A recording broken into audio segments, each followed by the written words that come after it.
thank you everyone for coming tonight. My name is Diana Donlin, and I know most of you, but for those of you who don't know me, that's who I am. Welcome to the Hivery. This is a women's co-working space, and men are welcome to join as well, but it's predominantly women members.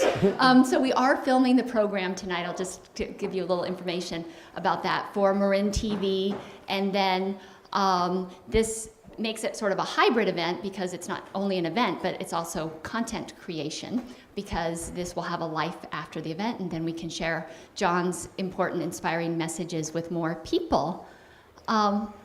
So I want to just tell you a little bit about who I am, what I'm up to, and then introduce our illustrious speaker that I first met in Marrakesh a couple of years ago at one of the climate conferences on a beautiful rooftop.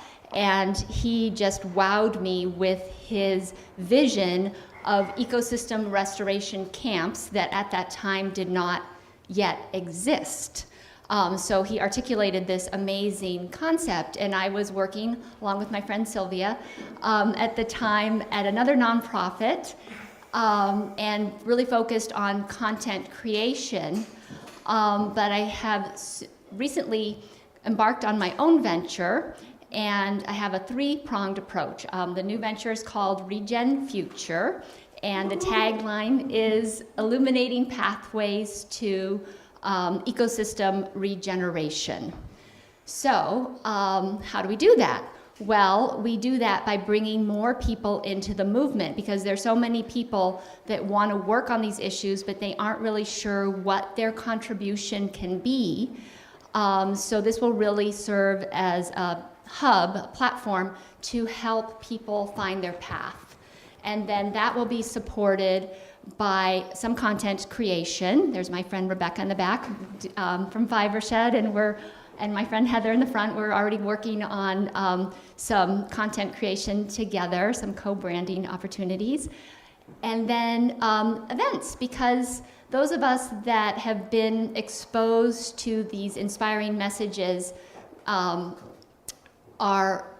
we have a lot of opportunity to hear amazing people and meet amazing people, but the general public really doesn't. So we thought it would just be great to have more events that are open to the public so that they can meet amazing people like John and don't have to go all the way to Marrakesh to do so.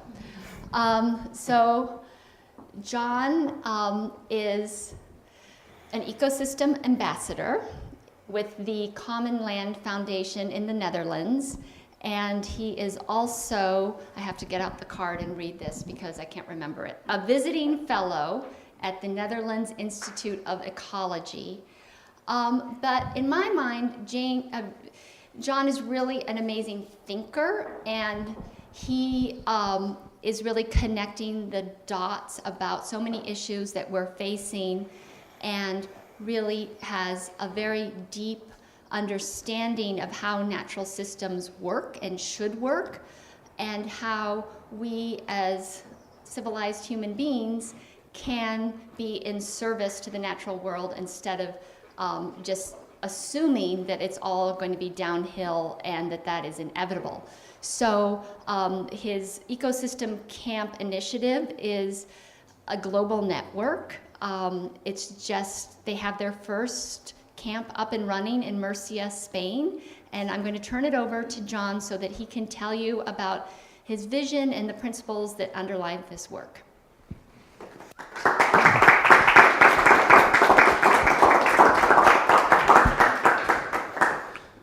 I know what you're thinking.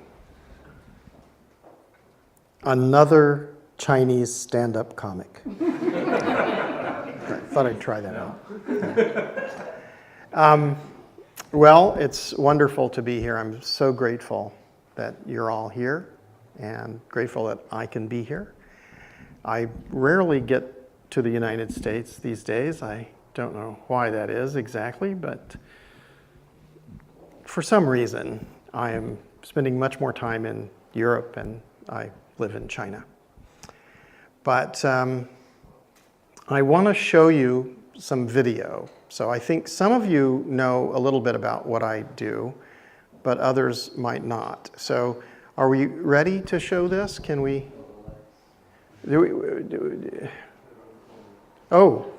I think maybe it will work enough. Don't you think? No?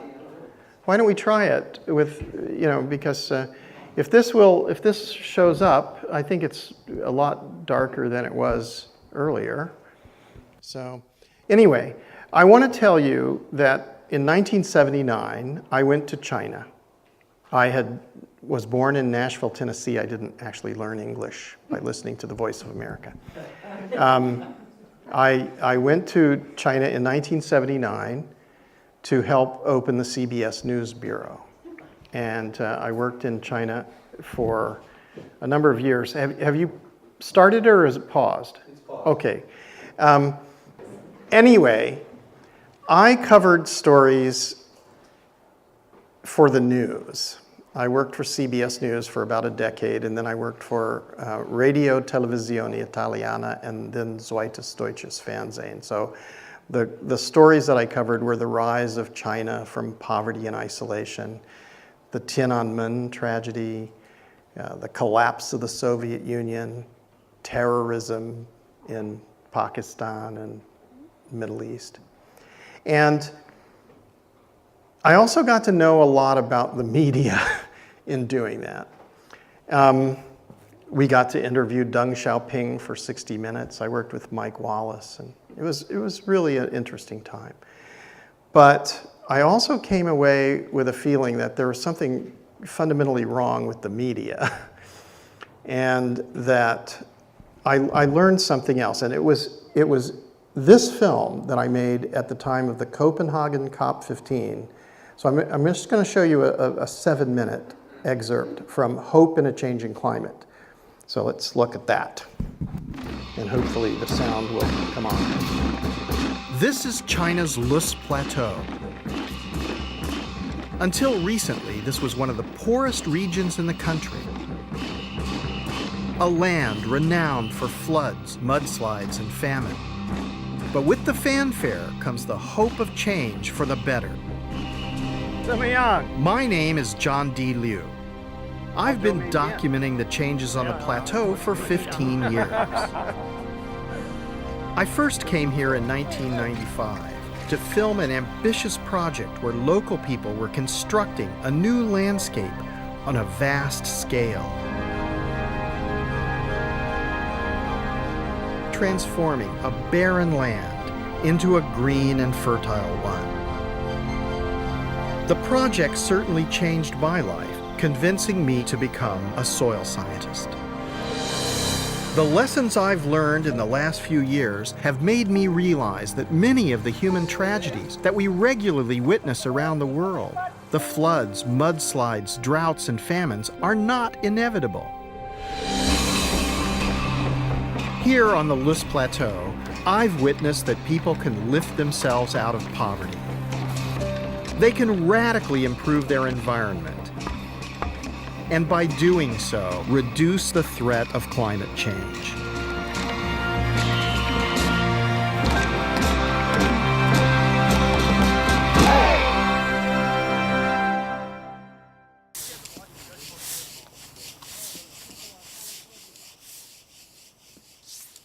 One thing that became apparent early on is the connection between damaged environments and human poverty.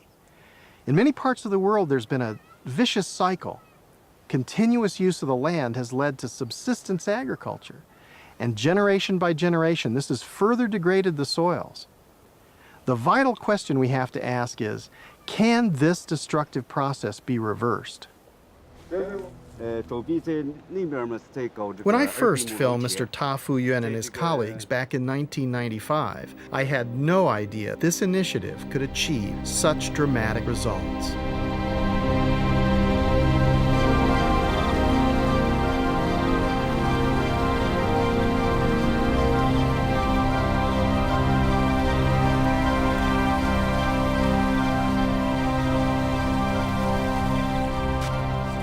The effort that people put into converting their slopes into terraces has resulted in a marked increase in agricultural productivity. The higher yields are directly related to the return of natural vegetation in the surrounding ecological land.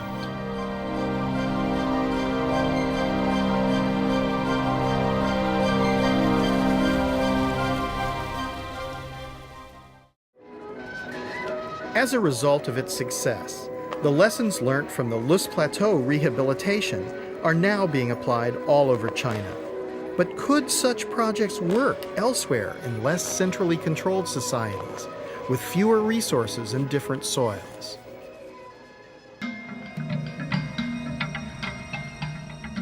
Ethiopia, perhaps more than any other country, has come to symbolize the vulnerability of humankind to environmental catastrophe. This is a country whose problems have been increased by war and civil conflict. And now, human-induced climate change is predicted to make matters worse. As on the Loess Plateau, centuries of subsistence farming practices have stripped the land of natural vegetation. The dry gullies bear the scars of flash floods. These gullies are evidence of the enormous power of runoff during the rainy season. Without vegetation cover on the hillsides, when the rains come, the water doesn't soak into the ground but flows away in a flood. Then it's not available for agriculture during the rest of the year. This leads to drought, and famously for Ethiopia, famine. But just as I've witnessed in China, there is hope that the situation here can be reversed. Yeah, that root could survive? No. In just 6 years, Professor Legessa Nagash and local villagers have transformed a severely eroded terrain by planting indigenous trees and plants. Almost miraculously, a clear flowing stream has emerged where once there was a muddy trickle. How is it that it's possible for you to get the stream to flow throughout the year? It is because of the vegetation cover, which has been regenerating on this mountain.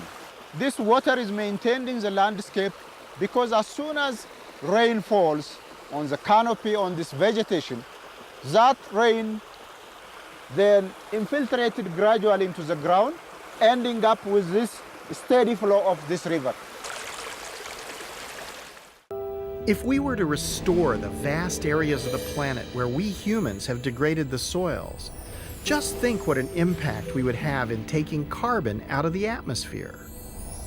As much as 1/4 of the world's land mass has been degraded, and much could be rehabilitated in the way we have seen on the Loess Plateau. And we've only just begun to recognize the real value of natural capital. Surely investing in the recovery of damaged environments is a cost-effective way of solving many of the problems we face today. What we've seen in China, in Africa, and around the world is that it's possible to rehabilitate large-scale damaged ecosystems. If we can transfer the capital, the technology, and empower the local people to restore their own environment, it'll have enormous benefits. Restoration can sequester carbon, reduce biodiversity loss, mitigate against flooding, drought, and famine. It can ensure food security for people who are now chronically hungry. Why don't we do this on a global scale?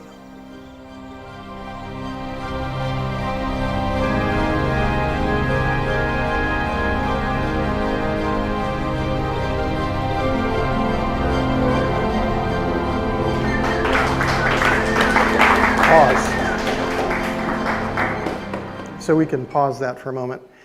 So this was made at the time of Copenhagen. And I don't know if you remember, but the Copenhagen COP15 was touted to be was going to have a political outcome with a new agreement and so on. It didn't happen. And the reason I think it didn't happen is because there wasn't an agreement about what to do. And what many of the people had been talking about was mechanical sequestration. So somehow we're going to make a machine to suck carbon out of the atmosphere. But the fact is that the entire atmosphere was created by photosynthesis over evolutionary time. We have a photoreactive biochemical reaction which does this. Why would we think that we could build a machine, which we need to extract, use more energy, burn more carbon to make a machine that would do what nature can do much better? So this film was broadcast on the BBC worldwide at the time of the Copenhagen COP15. It was repeated a number of times. It's now been shown all over the world. And it's emerged as a way forward. So now you'll hear regeneration, restoration in everything. But when we started to talk about this, it was nowhere. Now, there are certain principles. Okay, let's look at the next film. This one is less important about audio, but you can have some audio, it doesn't matter. But basically, what I learned was that when the Earth was formed, it was a molten rock surrounded with gases which we couldn't breathe. You could call them poisonous gases, but you know, they're just gases, really. And then biological life began, and the Earth was transformed into a beautiful garden. And this took place over evolutionary time. So you have geologic time and you have evolutionary time. And it was a photoreactive biochemical process which created the atmosphere, and it constantly filtered and continuously renewed it. And it caused the creation of the organic layer, which is the basis of soil fertility. And it created this ability to release nutrients. Microbiologic communities live in this layer and release mineral nutrients from geologic materials, making them available. And it's the basis of the hydrological cycle, the infiltration and retention of moisture. And it's the basis of the amazing biodiversity throughout the Earth. So all the systems that we rely on for life are interconnected. There is no way to separate us from these. And what's interesting is the canopy is there. The canopy is the place where the solar radiation starts to diffuse. It doesn't directly hit the soils. If the sunlight directly hits the soils, the temperature differentials are hugely different. If the temperature differentials are hugely different, what is the outcome? So into this, through evolution, we end up with human beings. And when human beings emerge in this paradise, it's exactly the same as it says in our religious texts. Human beings emerge in paradise. And if you study evolution from this point of view, human beings emerged in paradise. And so since these two things seem to correlate, we might want to think about the next part of the cosmology that our religious texts say, which is that human beings sinned and they were cast out of paradise. And for me, I don't understand the snake and the apple thing, you know. But if it's not literal, and that's cheetahs nursing in the wild. That's just to make you like me. It's like a cat video on the internet. But when you consider this, what is it that human beings did? They reduced biodiversity. Reducing biodiversity caused a reduction in biomass. Reducing biomass caused a reduction in the accumulation of organic matter. This means that gas exchange from photosynthesis was massively reduced. It means that temperature differentials were wildly increased. Evaporation rates were wildly increased. All of the things which we are experiencing are caused by this. And what we saw in China is that it's possible to rehabilitate large-scale damaged ecosystems. It's not necessary to accept degraded states. But it also means that we have to make that the central intention of human civilization. Because right now we're expressing, first of all, in a sense we've been expressing activities which are based on ignorance and greed. I think I'd like you to pause for a moment because I think it's going to take off into the, maybe let it go until you see that it's going to the next bit, and then pause because I don't want to go too far. This is Paramo. When the Spanish, when the Spanish went to South America and they saw this area, they named it Paramo. It means like wasteland. This is huge, beautiful sponge highland wetland system. It's ridiculous to see it as wasteland. It's massively biodiverse. It's very functional. Anyway, what we found in China and around the world was whenever you try to do restoration, it works. But you have to understand it's not necessarily easy, but it is possible. And in order for us to successfully do this, you can turn those back on for a moment.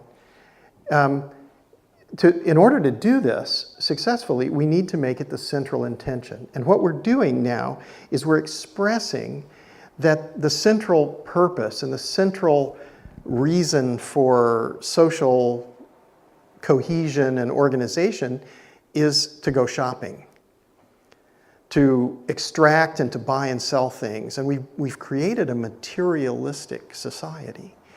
And the great tragedy about this materialistic society is that it doesn't actually bring you any satisfaction. So the more you try to accumulate material things, then the more you want.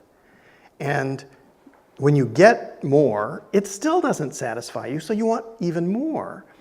And the fact is now we're at 7.5 plus billion people on the planet. And we're adding about 1 billion people every 12 years. And it's simply impossible to continuously grow, infinitely grow an economy based on finite resources. So as we look at this scenario at the moment, we're suggesting that we need more jobs, we need more growth, we need more sales. Well, that's not going to work.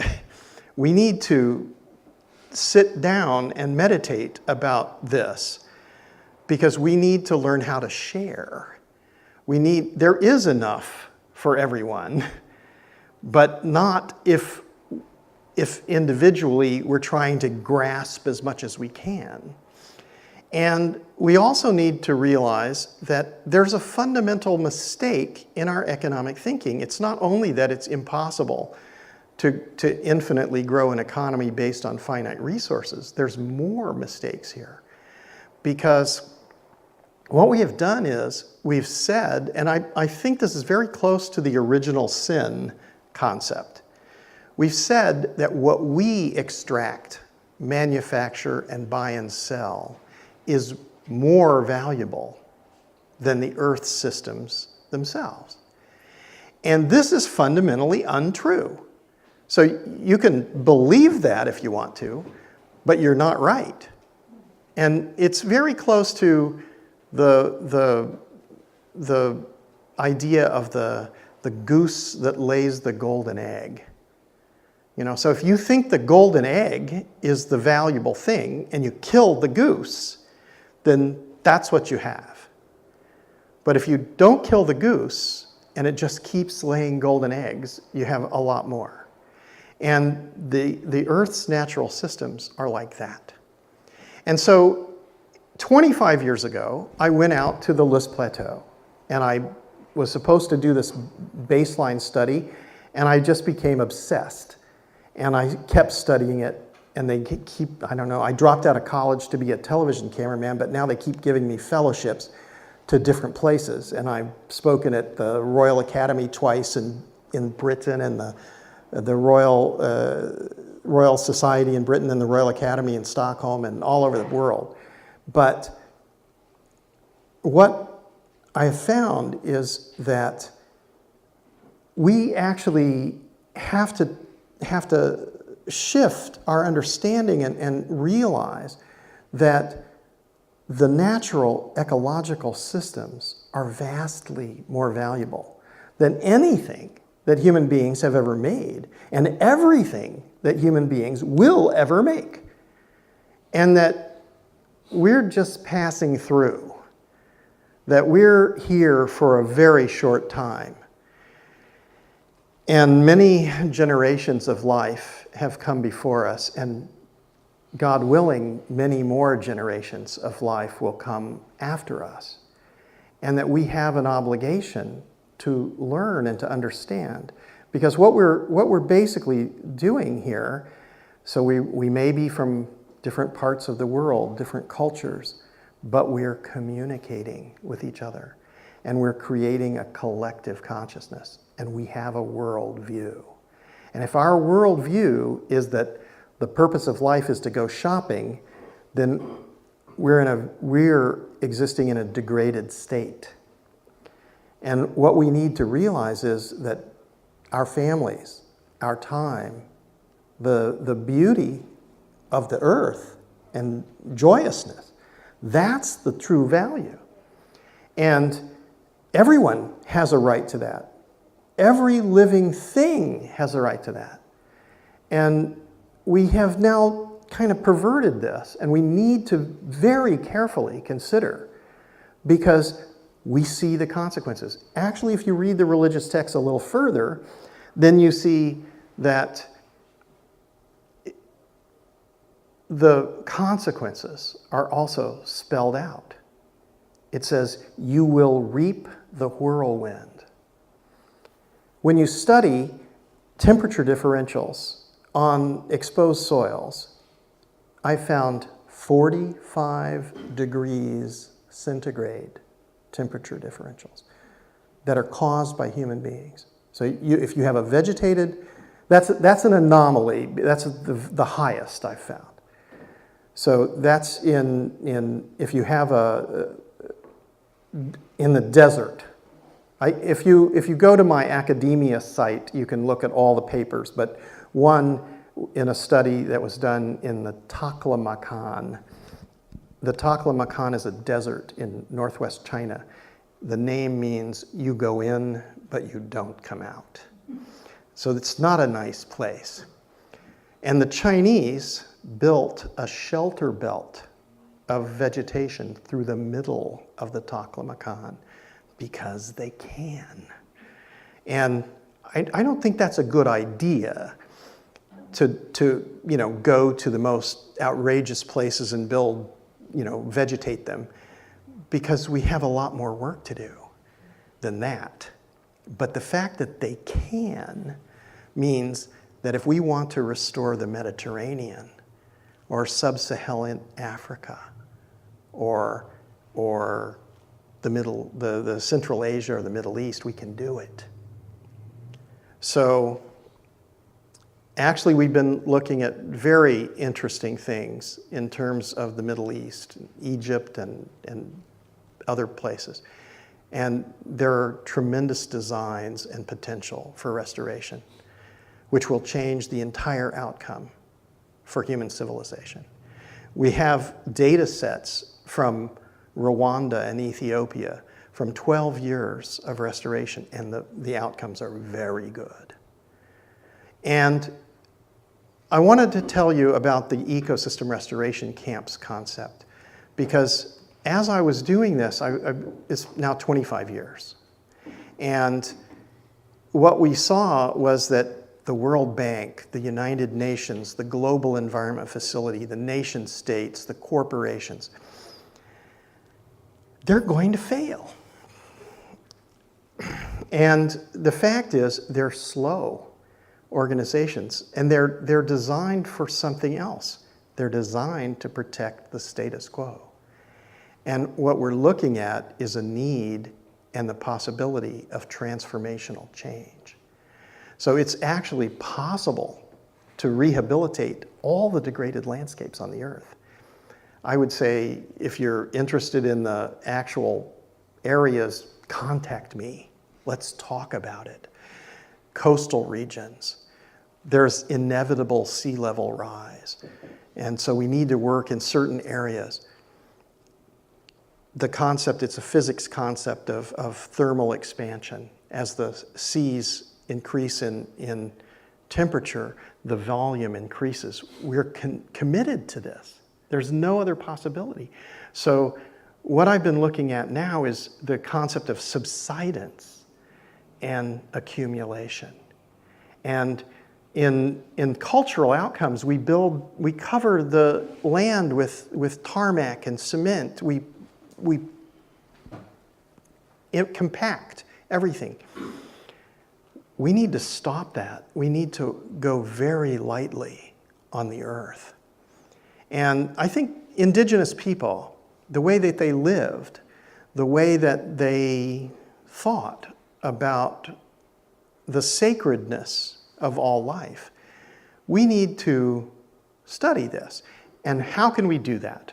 Well, we can come to a place and talk about it, but a better way is to go out into the land and to live together quietly. So let's turn on this thing, and I want to show you this next thing, and we'll forego the fourth one because I'm being told I talk too much.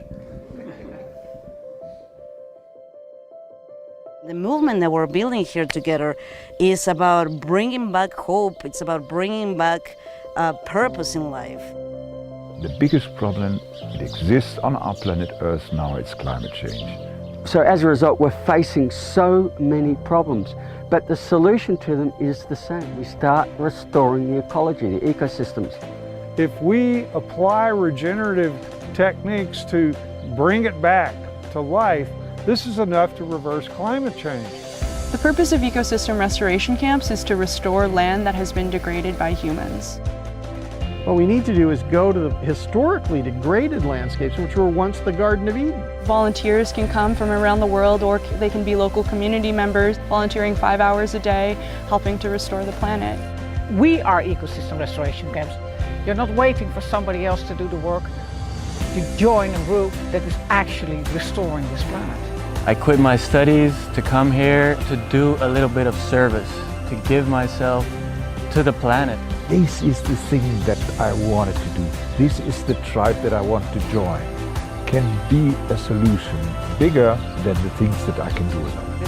This is where I want to be. This is what I want to be doing. We need to stand up together. We're a new international of green-minded people. It's a viral concept. That's why it's so strong. It starts with one camp. A lot of people going through that camp, they bring the idea home. They may start new camps.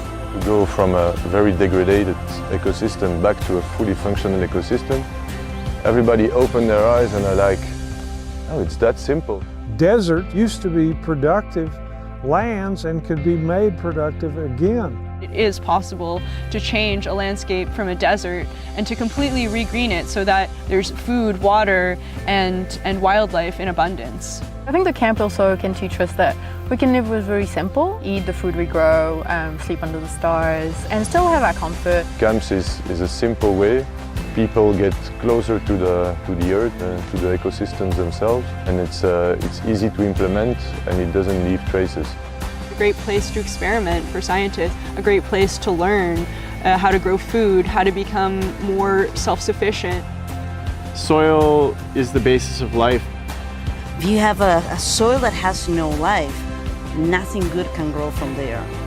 So by restoring the ecosystem, which involves restoring the soil, adding more organic matter to the soil and more life, that soil will hold the water much longer, will hold much more nutrients, and that way bring back fertility. As we start planting trees, we start taking carbon dioxide out of the atmosphere, we start that process of reversing climate change. This area in Spain, for example, is one of the most abandoned areas in Spain. Degradation of the ecosystem mirrors in the degradation of society. Not just about restoring the land, it's also about restoring the societies, restoring people. With new people coming in and new knowledge coming in, connecting with local. So the bakery at the local village has a better business too. Farmers will be an example of how to do things that they can copy on their land.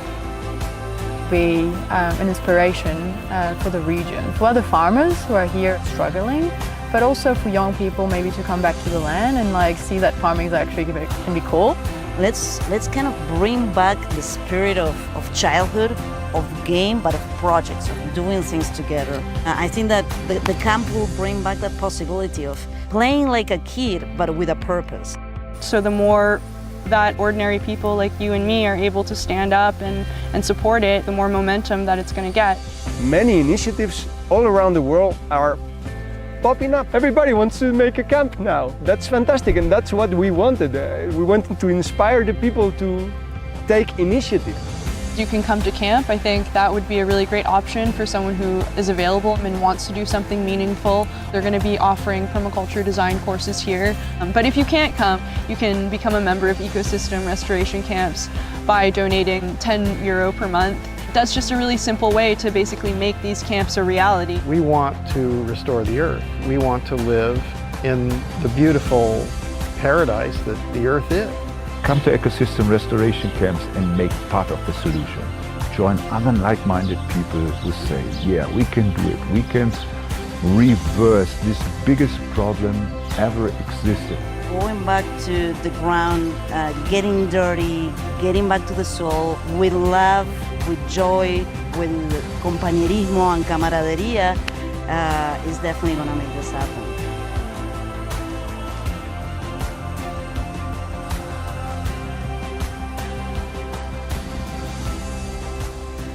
So, yeah. So I hope you'll all join. We've got lots of these things, and on the website you can join, but I want to just say a few more words and then we'll have a conversation. I think that these camps, there's an obligation from those of us who live in privilege. And there are different types of people who would like to go. We have large numbers of highly educated young people who want to go to camp. I think that's wonderful. We need them. There are other groups. Another group that I think we have is retired people who have some time and some skills and would like to serve, and they want to make sure that their children and grandchildren and future generations have a beautiful earth. I think there are really a lot of other groups too. I think that there are migrants who are fleeing from the places in the world where they cannot live anymore. There are refugees who are fleeing from the war zones. There are post-traumatic stress disorder veterans who really need to heal themselves. The highest mortality for American forces is suicide, not enemy combatants. So, you know, if you don't have to fight against an army that's committing suicide, frankly, you need to have pity on them. And, you know, I think the ecosystem restoration camps is an idea that time has come. We're facing existential threats from climate change. We have to act. We have to act as a species on a planetary scale. That doesn't mean we have to act as nationalists. We have to act as humans together. We have to share all of the knowledge and the ability and teach everyone. And that even the people who are who are the most vulnerable, they may be the most important people. So how could they participate? If we create the basic infrastructure and we're willing to live and work with them as equals, then there are millions and billions of people who can work at this. And if we grow soils and we infiltrate and retain moisture and we propagate and plant out indigenous and endemic plants, we can restore the earth. So I do hope you'll all join, and I'm here for you. We can also go to a bar afterwards if you want to. But if you know, whatever you want to talk about, let's talk about it now. Let's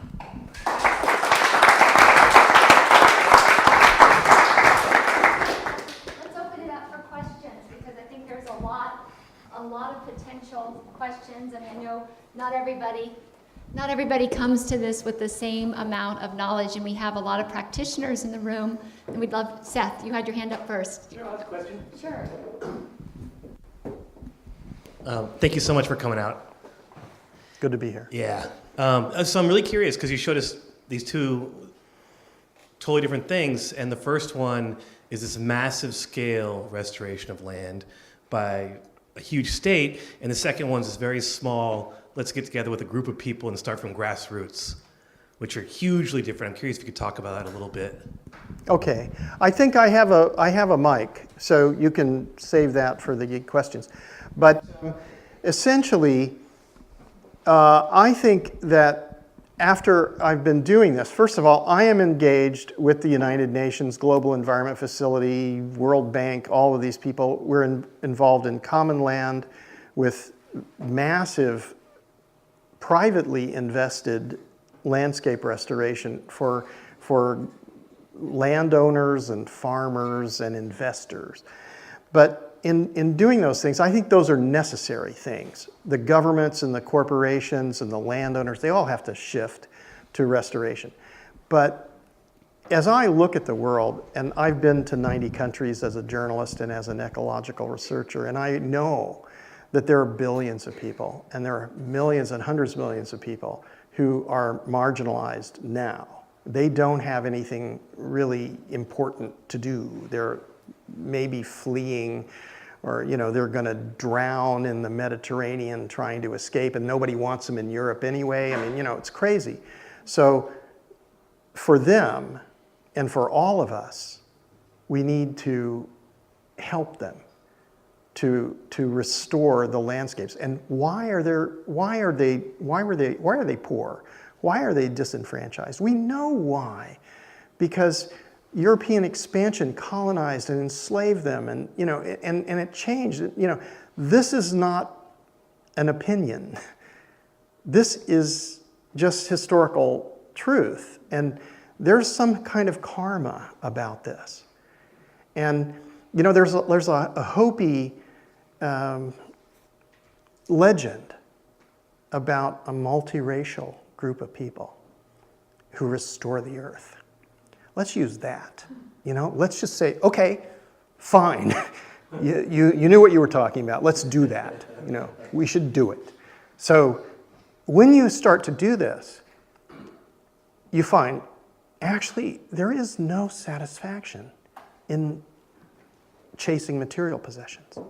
There's huge satisfaction in restoring ecological function. So if you see a stream returning, it's like, oh, that's great. When you are in the shade instead of burning under the sun, it's completely different. And when you understand, that means we're not creating extreme and erratic weather events. And that means that all kinds of people all over the world are going to be saved from these horrible things that are going to happen if we don't do this. So I think the scale of millions of people doing this is actually larger. So you think it's a small thing, but if we build camps in all continents, and hundreds and then thousands and tens of thousands and hundreds of thousands and millions of people are trained, and then they take away those skills, that is bigger than the World Bank project. So suddenly, an area the size of the Netherlands being restored, which was what happened in that project, seems small when you think, oh gosh, we could have millions, hundreds of millions, and we have to do this now.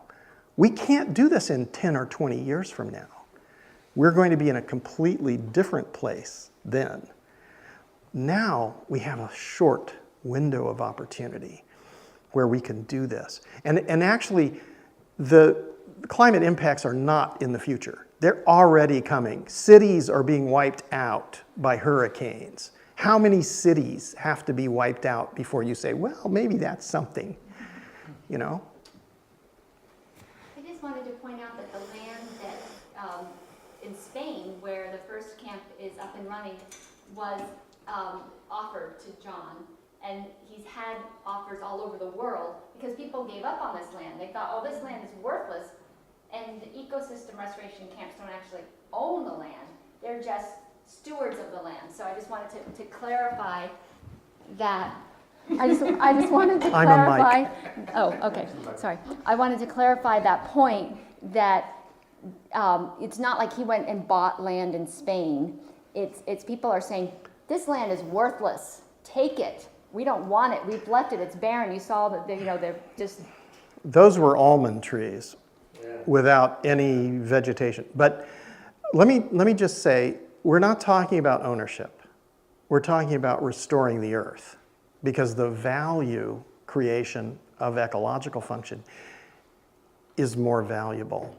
And the fact is, nobody owns the land. We're going to die. The land owns us. We're going to give our bodies back. And the organic layer is all the generations of life that have come before us, which have given up their bodies to nurture the next generation. So we're going to do the same. So, once we start understanding in this way, the concept of ownership kind of doesn't really matter, especially if we live there, especially if we can go from place to place. Now, if we're starting to say, well, what's my self-interest in this? Then we have to have a discussion about that. But I think that the minimum place we have to go is mutual benefit.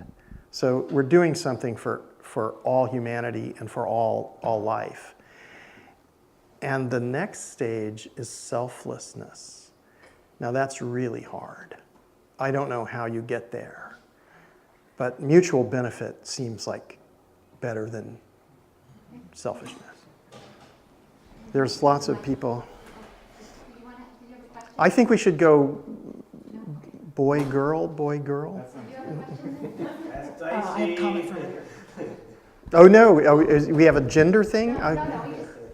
As a girl, I'm wondering, and maybe following up on your question, if you're restoring land on different parts of the globe and working with different kinds of soil, different pests, different water use, will you give these camps best practices, or do you just let different land managers decide what to do? What an excellent question. I think what we're building is a global movement with a minimal infrastructure, and that each camp must be self-organizing and self-governing. But we have a very large number of experts from all over the world, and basically everyone who understands this concept and agrees to collaborate is welcome. So you can essentially have all of the best designers. So Dr. John Todd, who's the creator of the living machines and the father of all the constructed wetlands on the planet now, he's in our board, our advisory council. So, people like this, all the different people who want to do this. We're not interested in having like a separate organization. I think we need a network which can share with all the different camps. But basically, we think there should be a huge movement that grows up and that camps form. And existing organizations. We now have, we're negotiating with Mexico, Kenya, Nepal, and the Netherlands now.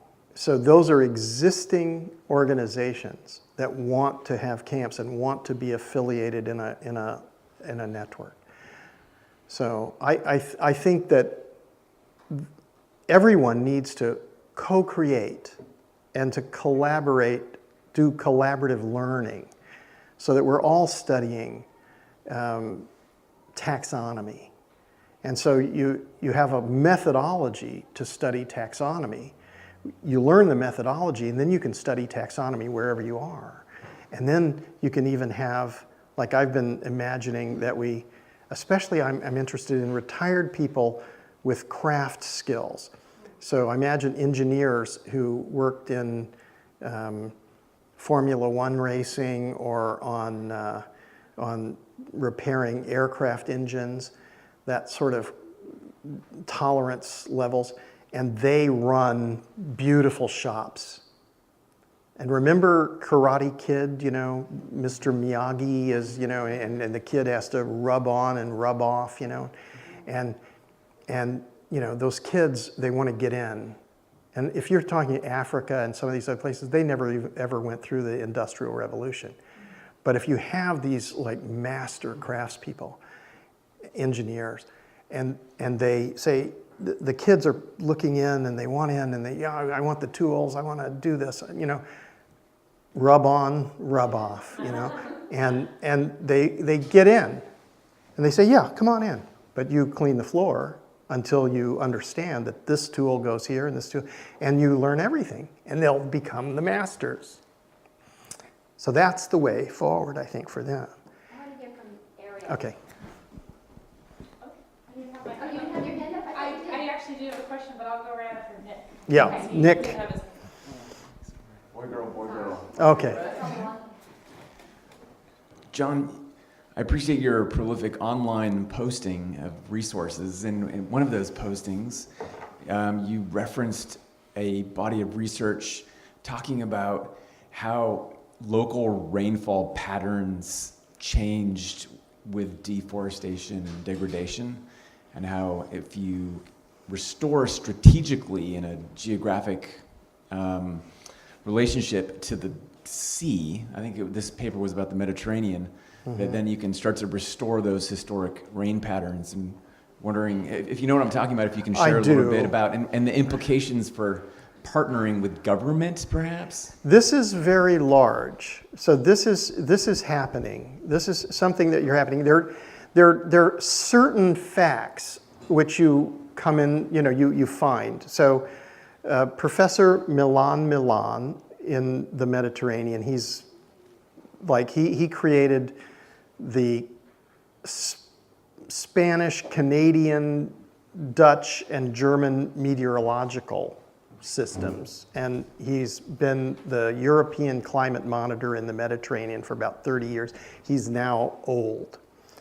And so, you know, he's just like, sit at his feet, listen to him. You know, he's wonderful. And what he was telling us is, in order to have rainfall, you have to have 21 grams of moisture per kilogram of air. These are like, we ought to all know this. You know, that's pretty good information, isn't it? So, you know, that's critical mass for precipitation. You also need volatile organic compounds, which are respirated by vegetation. You don't have that. You don't have cloud formation. You don't have 21 grams per kilogram of air. And the temperature differentials on exposed soils cause thermal drafts, which drive moisture into the high altitude.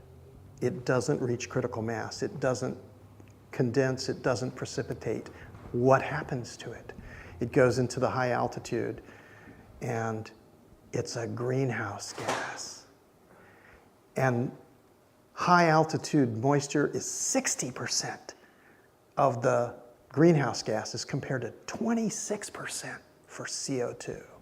So now that's a pretty good fact that it's really outrageous, because What happened to the climate things? They're taken away by this carbon marketing, where the carbon marketers know nothing about climate regulation or carbon sequestration or carbon. They want to control the money. They want to have power over other things. So these are things, you're talking about something which is going to be huge. It isn't public yet. Nick, I read something, and this may have been a post in response to one of those posts, but apparently sailors centuries ago, when they were out at sea, would look for clouds, and when they saw cloud formation, they knew there was land because there was vegetation. So that knowledge, people did once have that knowledge of looking for the clouds to know that there was land because there was vegetation. But we lost it somewhere. You touched on this a little bit when you described how it sounds like a lot of these camps are pretty self-organizing and decentralized. But I'm curious, what I've observed over the past decade of working in agriculture and land management is that a lot of the folks working on the ground together, often the relationships devolve into inner discord and strife. The whole firing squad arranged in a circular formation kind of thing. And these are people who maybe agree with the mission statement or have core values in common, so it's not a values discrepancy. So I'm wondering, from what you've seen so far, what are some of the principles for sort of, different governance structures that have worked, and what are some of the pitfalls that you've seen as well, and how can they be avoided?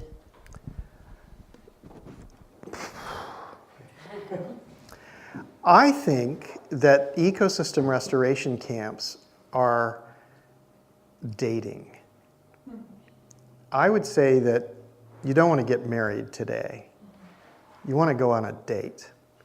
And you want to say, well, what do we agree about? Well, we definitely agree that we want to have functional ecosystems, that our children and our grandchildren's lives depend on it, and future generations of life depend on it. And that's a good place to start. And can we make it for a couple of weeks to study how to grow organic soils and infiltrate and retain moisture and maybe some propagation skills?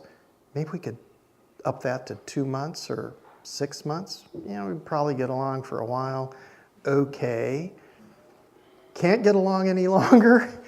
Well, maybe we should have more camps and go around and find some other people that we like. But we all need to do this. So we can't say, I've actually heard the best explanation for this. I think it was either, no, it wasn't, I want to say Thich Nhat Hanh because I really like what he has to say, but actually it was Satguru. I don't know if you know this Satguru, Guru Isha.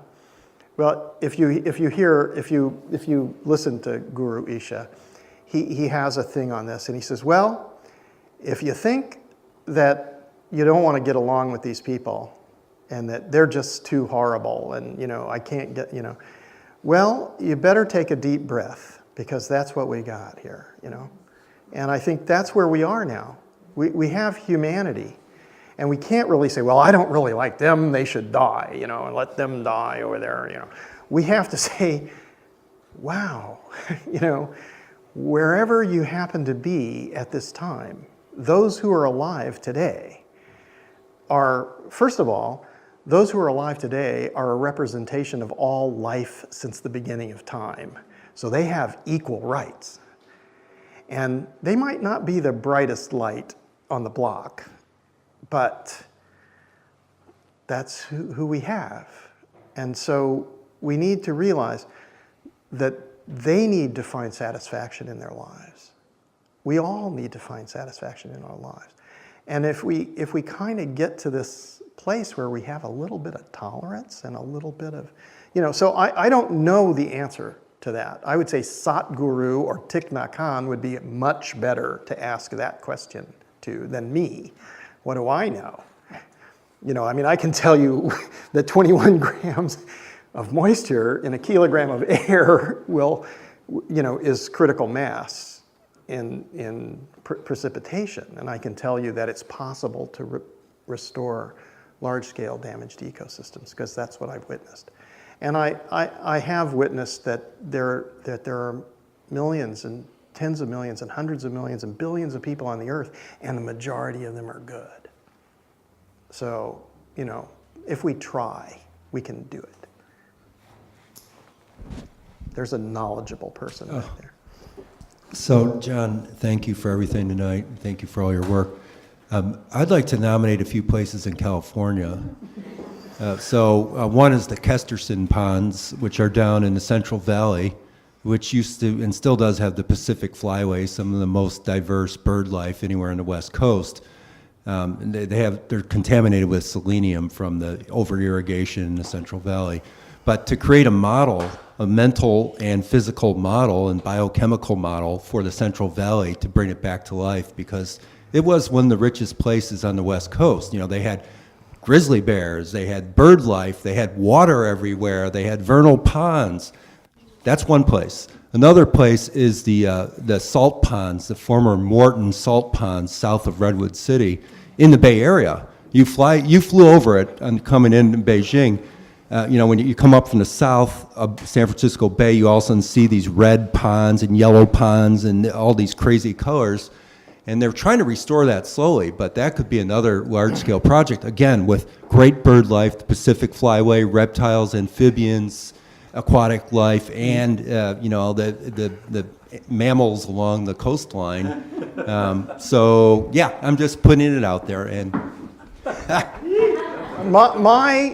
my recommendation is you should do it. And my recommendation is that all you need is one landowner or one municipality or one something. In Italy, in France, they're talking about mayors. Mayors have the power to and there will be a camp there. Go fix it. We need infiltration. We're flooding. We have drought. Well, how are we going to deal with that? Well, there are lots of people who would go there if the basic infrastructure. Then you have to think, what is it that you really need? You need really good cooks. You need industrial kitchens and the ability to cook really well. And everybody eats.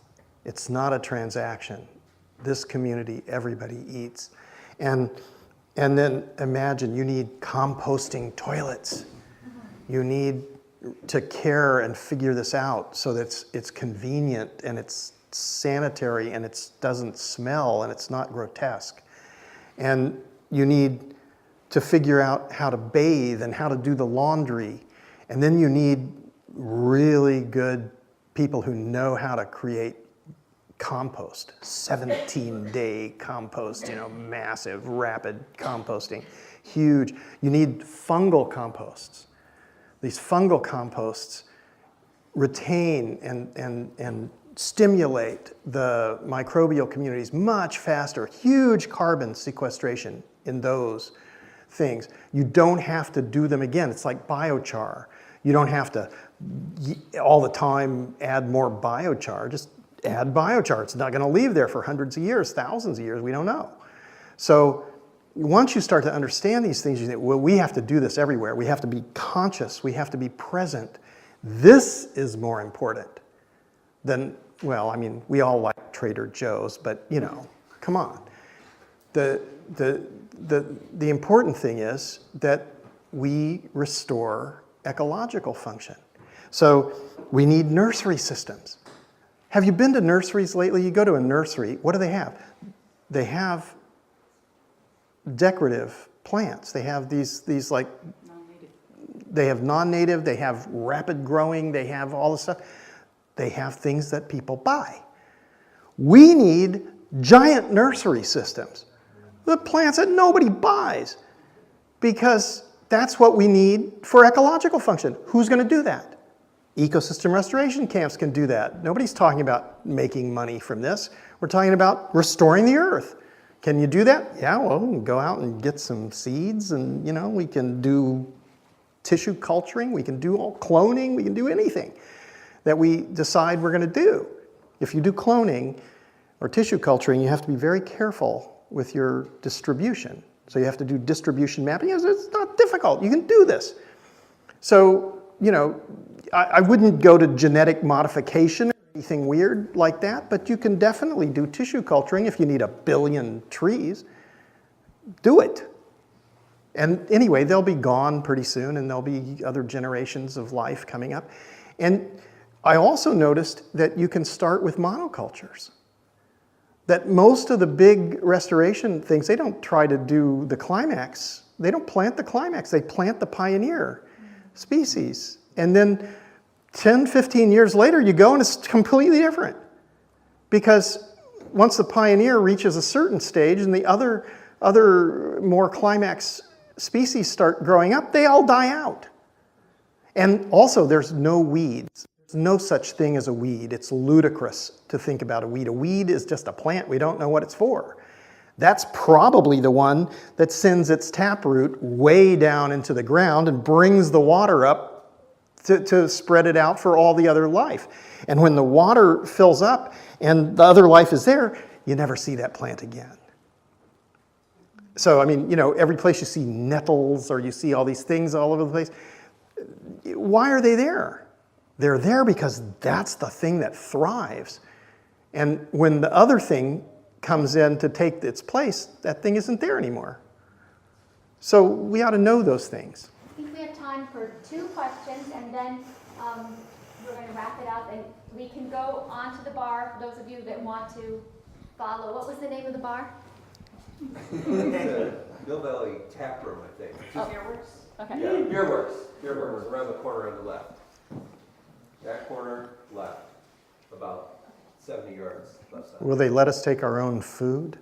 There's plenty of it, and it's delicious. Everybody has to take a doggy bag home.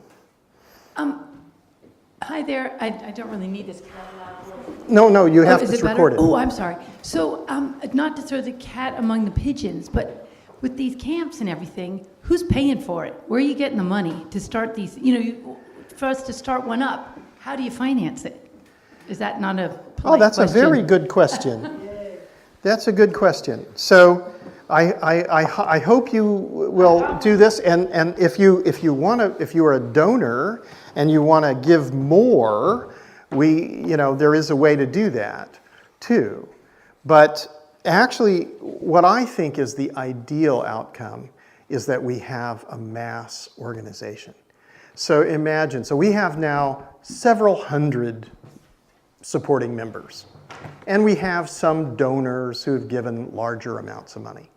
It seems that if we were going to try to endow entire camps, we need about 300,000 euros to make a very glamping camp. So you basically have teepees and yurts and industrial kitchens and composting toilets and saunas and all the great stuff you can hang out, plus tools and seeds and what you need, maybe a vehicle. But actually, you have capital costs in the first year. You could have capital costs in the second and third year if you wanted to upgrade to, say, propagation units, laboratories, something. But the ideal situation is that in the camps, you don't have a big footprint. You're going very softly on the earth so that it doesn't leave any damage. You can move the entire camp, and it's like beautiful. You can't even see that it was there if you do it right. And actually, you should do that, because once you've restored that place, you ought to move the camp to a really degraded place and start over and do it there. But you will have operating costs every year, and it's food. But if you get smart about this and you immediately plan out huge food forests, then it starts to get very interesting, because you pay for your capital costs and then you have very low operational costs, and it gets really interesting. But imagine, so we have hundreds Well, let's say we have 1,000 members. So, or we have 10,000 members, or 100,000 members, or 1 million members. 1 million members is 120 million euros annually. And that's with each individual just sharing 10 euros per month. How many camps can we make? So in this case, if we create a mass movement, if people say, oh, well, I can afford 10 euros per month, all right, so there it is.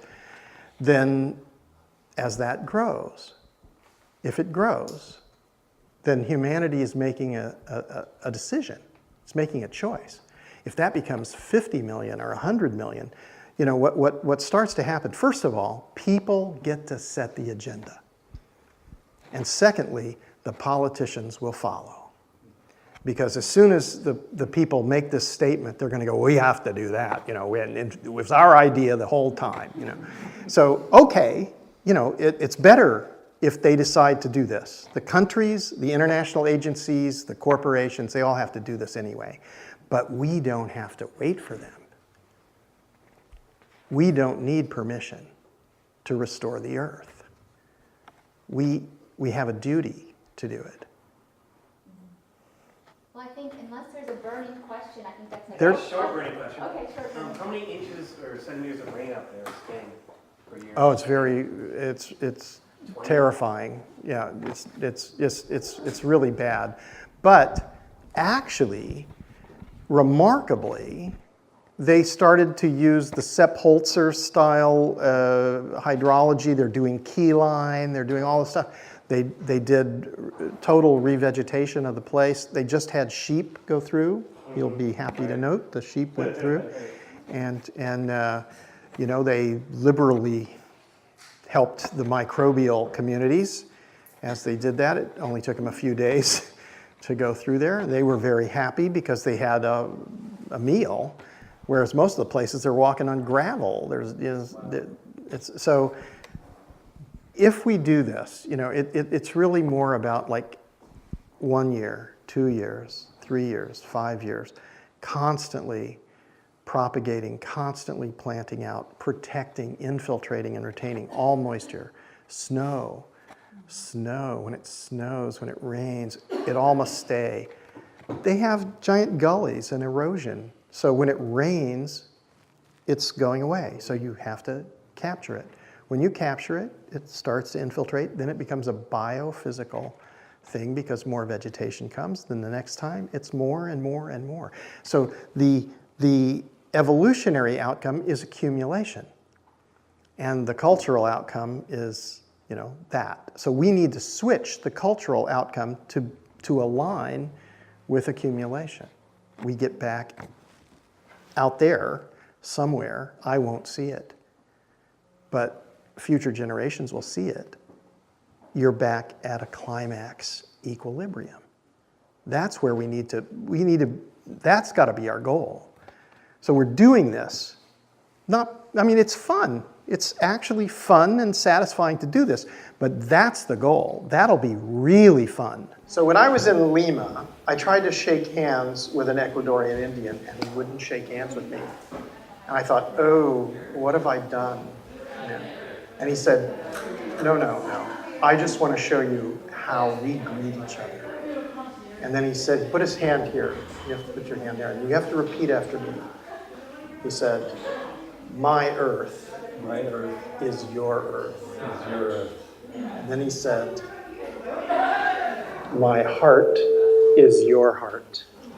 My heart is your heart. And then he said, my spirit is your spirit.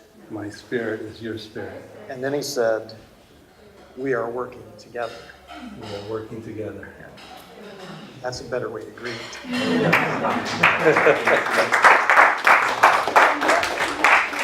Really fun. Okay, I think on that note we need to wrap it up, but whoever thought you'd hear the word fun and climate together, right? Climate can be fun. thank you to John for coming. This is great. Thank And- you to Diana for making this happen. Oh.